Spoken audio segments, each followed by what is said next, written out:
नमस्कार, स्वागत है आपका आदि शक्ति पीताम्बर परिवार में।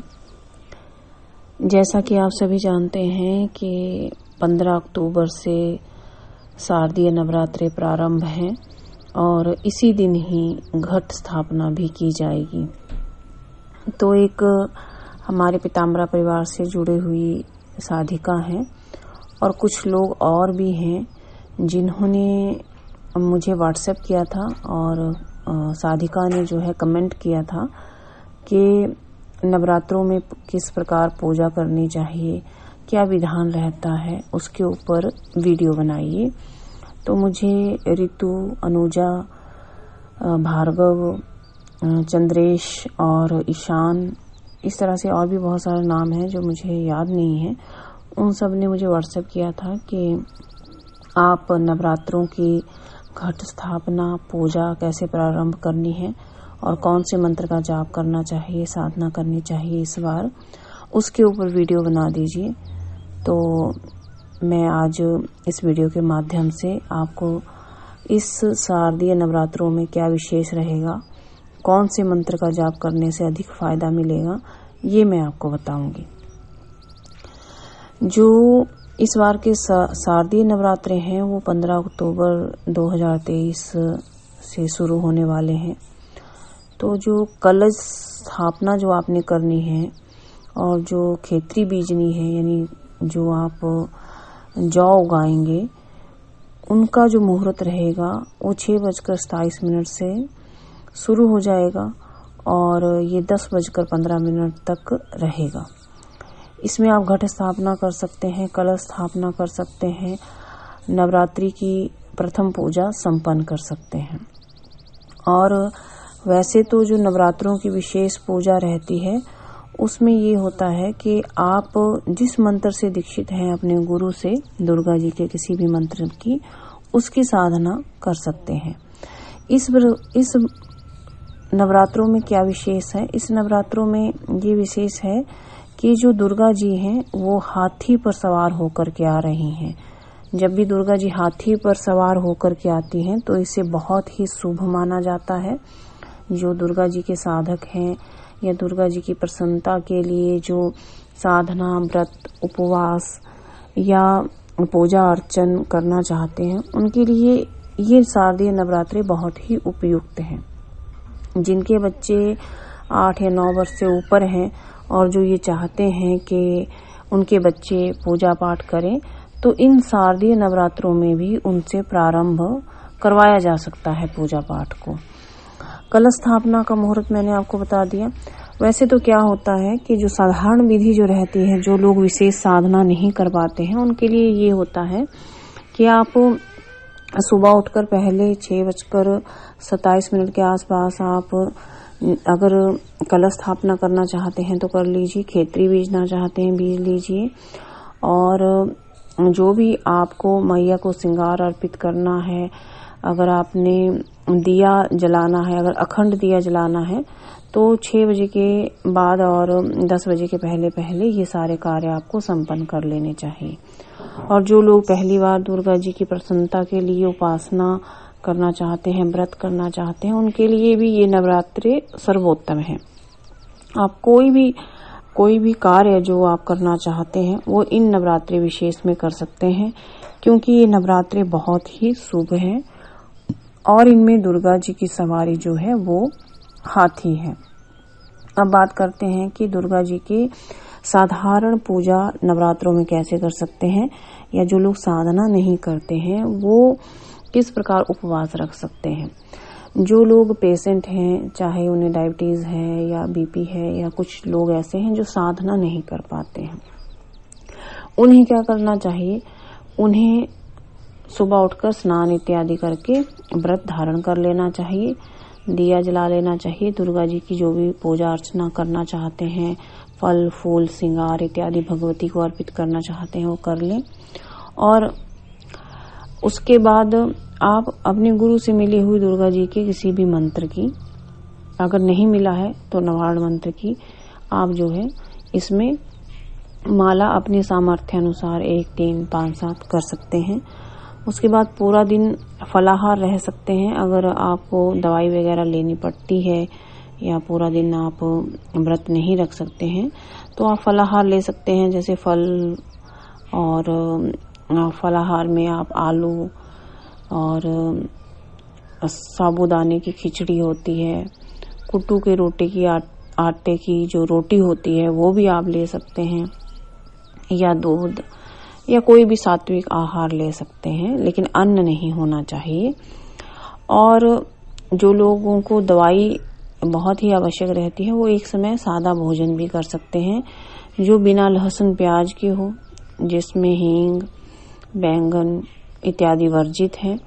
बाकी आप इसमें उड़द की दाल और कुछ और चीजें भी होती हैं जो जिनका नाम लेना भी मैं अभी उचित नहीं समझती हूँ, जैसे कि मांस, मछली, अंडा। इनको तो चाहे आप घर में व्रत रखें ना रखें, लेकिन इनसे आप परहेज करें। जो लोग खाते हैं उन लोगों को ये परहेज करना चाहिए कि कम से कम नवरात्रों में ना खाएं, ठीक है। बाकी सात्विक भोजन ले, बिना लहसुन प्याज के हो, हींग इत्यादि का प्रयोग ना करें, कटहल ना खाएं, बैंगन ना खाएं और उड़द की दाल ना खाएं। और आपको बस इन्हीं सब चीजों का ध्यान रखना चाहिए। बाकी मसूर की दाल का भी उपयोग आपको नहीं करना चाहिए। बाकी एक समय भोजन करके आप जो है दिन में 4 बजे के बाद और 6 बजे के पहले आपको एक समय सादा भोजन कर लेना चाहिए। उसके बाद आपको रात्रि के समय दिया जला करके, अगर अखंड दिया है तो बहुत अच्छी बात है, नहीं हो तो दिया इत्यादि जला करके रात्रि में नवरात्रि कथा आती है उसका आपको श्रवण करना चाहिए। वैसे मेरा एक बहुत पुराना वीडियो है, शायद 1-2 साल पहले का है, जिसमें मैंने नवरात्रि की कथा सुनाई है, बताई है, समझाई है। वो वीडियो भी आप सुन सकते हैं। और जो लोग ये चाहते हैं कि विशेष रूप से उन्होंने भगवती को प्रसन्न करना है तो उनके लिए इन नवरात्रों में करने के लिए विशेष साधना है, जिस साधना का मैं अभी आपको बताऊंगी कि किस प्रकार ये करनी चाहिए। जो लोग विशेष साधना करना चाहते हैं उन्हें इस बार जो है अथ दुर्गा गायत्री मंत्र का जाप करना चाहिए। अथ दुर्गा गायत्री इसलिए क्योंकि ये जो नवरात्रे हैं बहुत अच्छे नवरात्रे हैं, बहुत ही शुभ हैं। ये आपके समस्त पापों का शमन कर देंगे। अगर आप अथ दुर्गा गायत्री जाप करेंगे तो समस्त पापों का शमन हो जाएगा। जो दुष्ट ग्रह हैं वो बंधन में पड़ जाएंगे। अगर कोई ग्रह आपको सता रहे हैं, किसी ग्रह की कोई मारक दशा है, वो भी आपकी समाप्त हो जाएगी। और मान लो इससे पहले आपने कोई साधनाएं की हैं जिनमें किसी प्रकार की कोई गलती भूल हो गई हो, चाहे वो दुर्गा जी की है, कोई योगिनी साधना है, 10 महाविद्या साधना है या कोई भी साधना है, तो उस साधना में कोई भूल चूक हुई है तो उसका भी आपका शमन हो जाएगा। और दुर्गा गायत्री करने से भगवती दुर्गा अत्यंत ही प्रसन्न होती हैं और आपको बहुत सारे लाभ भी मिलते हैं। लाभ की अगर हम बात करें तो अगर आपके कुछ कार्य अटके पड़े हैं वो कार्य आपके बनने शुरू हो जाते हैं। धन में अगर कोई रुकावट आपके घर में है तो वो रुकावट दूर हो जाती है। अगर आपके घर में किसी ने जादू टोना किया है या कोई तंत्र प्रयोग किया है तो वो तंत्र प्रयोग स्वतः ही नष्ट हो जाता है। वैसे तो दुर्गा जी का गायत्री मंत्र है उसका 1,25,000 आपको जप करना चाहिए, लेकिन आप अपनी सामर्थ्यानुसार जप कर सकते हैं। इसमें आप 21 माला से कम का जाप ना करें, क्योंकि देखिए कुछ लोग हैं जो साधना तो करते हैं, फिर वो बोलते हैं कि हमने 1 माला कर लिया, 5 कर लिया, 7 कर लिया, लेकिन हमें उतना अच्छा रिजल्ट नहीं आया। तो मिनिमम आपको 21 माला श्री दुर्गा गायत्री जी का करना चाहिए। तो साधना को शुरू कैसे करना है?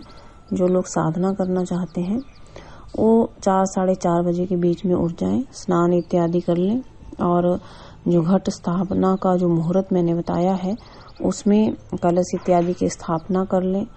और जो भी भगवती को आप अर्पित करना चाहते हैं, भगवती का पहले पंचामृत से स्नान करा लें, भगवती की प्राण प्रतिष्ठित मूर्ति का यंत्र का स्नान करा लें, सर्वसिद्धि यंत्र का स्नान करा लें और 6 बजे के आसपास आपको तैयारी करनी होती है ज़्यादा, तो आपको 6 बजे के आसपास जो है ये कार्यक्रम शुरू कर देना चाहिए। चौकी पर या पूजा स्थान पे जहाँ पर भी आपको भगवती को स्थापित करना है वहाँ पे उनको आप स्थान दें, आसन, सुंदर सा आसन बिछाएं और भगवती की पहले कपूर से आरती करें, फिर उनका संपूर्ण श्रृंगार आप कर दें। फल फूल मेवा जो भी आपको अर्पित करना है वो करें और उसके बाद आपको क्या करना है कि दुर्गा जी का आवाहन मंत्र, ध्यान मंत्र, ये करने के बाद आपको जो है दुर्गा सहस्त्र नाम करना चाहिए। उसके बाद आपको फिर दुर्गा गायत्री जी की 21 माला करनी चाहिए। तो अगर सुबह का कार्यक्रम जल्दी हो जाता है और आपको कहीं ऑफिस वगैरह भी जाना होता है तो आपके पास इतना समय नहीं रहता है, तो आप घट स्थापना करके खाली 3 माला दुर्गा गायत्री जी की करके आप शाम के समय यानी रात के समय 10-11 बजे के बाद आप फिर 21 माला का संकल्प लेके आप जो है ये साधना कर सकते हैं। और सिद्ध कुंजिका का पाठ 21 माला करने के बाद आप करें, दुर्गा 32 नामावली करें और फिर आरती और क्षमा प्रार्थना करें। इस प्रकार से आप ये साधना कर सकते हैं। देखिए, मैं आसान रीति से साधना आपको इसलिए बताती हूँ क्योंकि सब लोग कर पाए। और ये जो विधि मैं आपको बताती हूँ एक तरह की रासिक विधि रहती है, इसमें सारी चीजें कवर भी हो जाती हैं, इम्पोर्टेंट चीजें जो आपको करनी चाहिए। साथ ही साथ आपका जो है समय भी बचता है, क्योंकि बहुत सारे लोग हैं जो अच्छी पोस्ट पे कार्य करते हैं, बहुत सारे ऐसे भी लोग हैं जो दिहाड़ी मजदूरी करते हैं, क्योंकि हमारे पीताम्बरा परिवार से सब तरह के लोग जुड़े हैं, चाहे वो बड़े ऑफिसर हैं या चाहे गरीब तबके के लोग हैं, सब जुड़े हैं। सबको अपने काम वगैरह पे जाना पड़ता है, ड्यूटी होती है सबकी। तो ऐसा तो नहीं है कि जो लोग ड्यूटी करते हैं वो साधना नहीं कर सकते हैं, या जो लोग गरीब हैं, मजबूर हैं, वो साधना नहीं कर सकते हैं, ऐसा नहीं है। सब लोग करें। मिनिमम 21 माला है और मैक्सिमम आप 31 करें, 51 करें, ये आपके ऊपर डिपेंड करेगा। और वैसे तो मैंने बता दिया है कि इसका टोटल जाप जो है आपको 1,25,000 करना चाहिए, लेकिन कोई बात नहीं हो पाता है, कोई बात नहीं। आप श्रद्धा से 21 माला भी संपन्न करेंगे तब भी आपके ऊपर भगवती की कृपा होगी।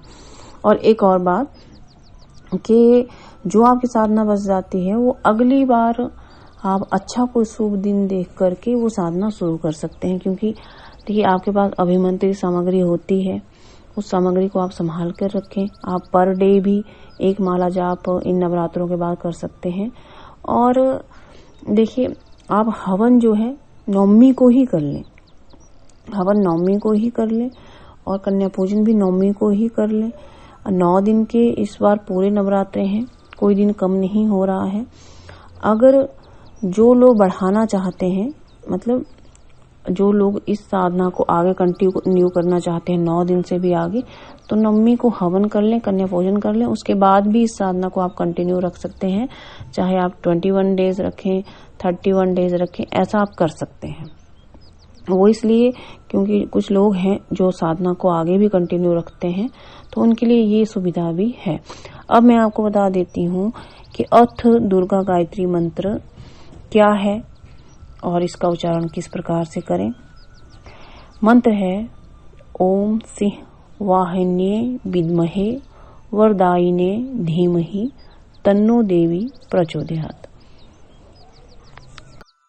ये मंत्र है, और जो ये दुर्गा गायत्री मंत्र है इसे स्त्री पुरुष बच्चे कोई भी कर सकते हैं। आपको सावधानियां क्या रखनी है, जो लोग अखंड दिया जलाएंगे वो शुद्ध देसी घी का जलाएं, और जो घी है वो गाय का ही रहना चाहिए।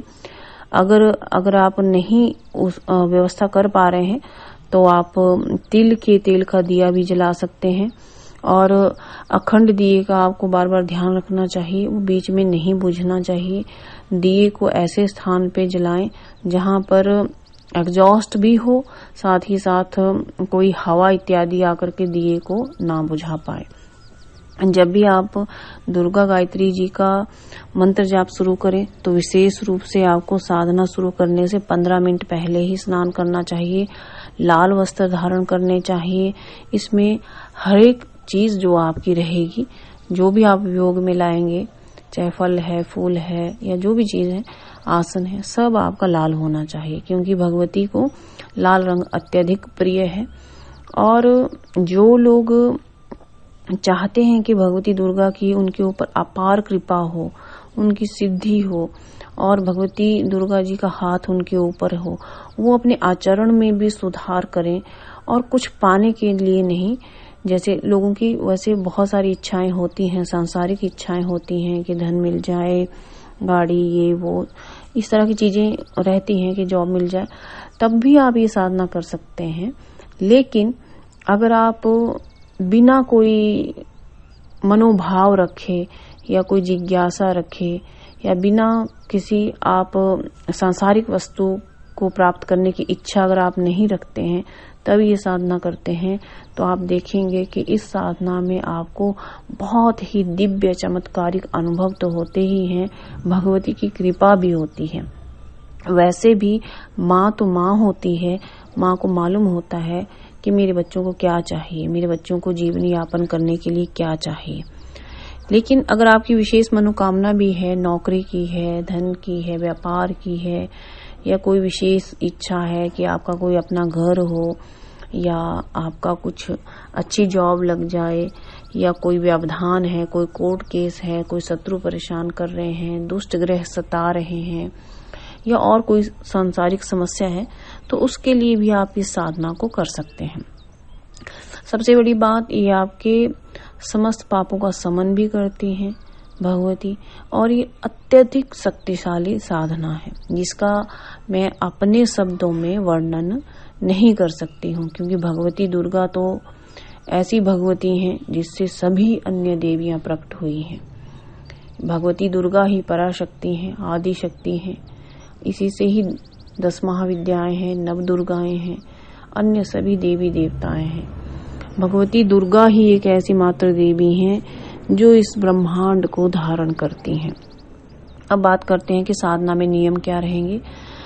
अगर आप 9 दिन की साधना करते हैं या इस साधना को आगे बढ़ा लेते हैं 15, 21, 31 दिन भी, तब आपके सेम ही नियम रहेंगे। जैसे ब्रह्मचर्य का पालन रहेगा, मांस, मछली, अंडा, शराब आदि से दूर रहना है, व्यसनों से दूर रहना है, स्त्रियों को काम भाव से नहीं देखना है, गुरु आज्ञा का पालन करना है, अभिमंत्रित सामग्री का प्रयोग करना है, साधना को करने से पहले गुरु आज्ञा लेनी आवश्यक रहेगी, गुरु मुख से मंत्र ले लें या दीक्षा ग्रहण आप कर लें इस गायत्री मंत्र की। गायत्री मंत्र बहुत शक्तिशाली मंत्र होता है, किसी भी देवी देवता का गायत्री मंत्र हो, चाहे वो भगवती दुर्गा का है, बगलामुखी का है, शिव का है, विष्णु जी का है, किसी भी देवी देवता का है, वो सर्वाधिक यानी कि सबसे ज्यादा शक्तिशाली माना गया है। तो आपको क्या करना है, एकाग्र भाव से करना है। जितने दिन का, जितनी माला का संकल्प लिया, जो का संकल्प लिया, वो करना ही है। हाँ, आप गुरु की प्रसन्नता के लिए, गुरु के आशीर्वाद के लिए अपने गुरु मंत्र की भी 3 माला इसमें जरूर कीजिए। अगर आपको ये सारी जानकारी अच्छी लगी हो तो आप लाइक और शेयर कर सकते हैं, और इन शुभ नवरात्रों में भगवती की आप सबके ऊपर अपार कृपा हो, ऐसा ही मेरा आशीर्वाद है। धन्यवाद।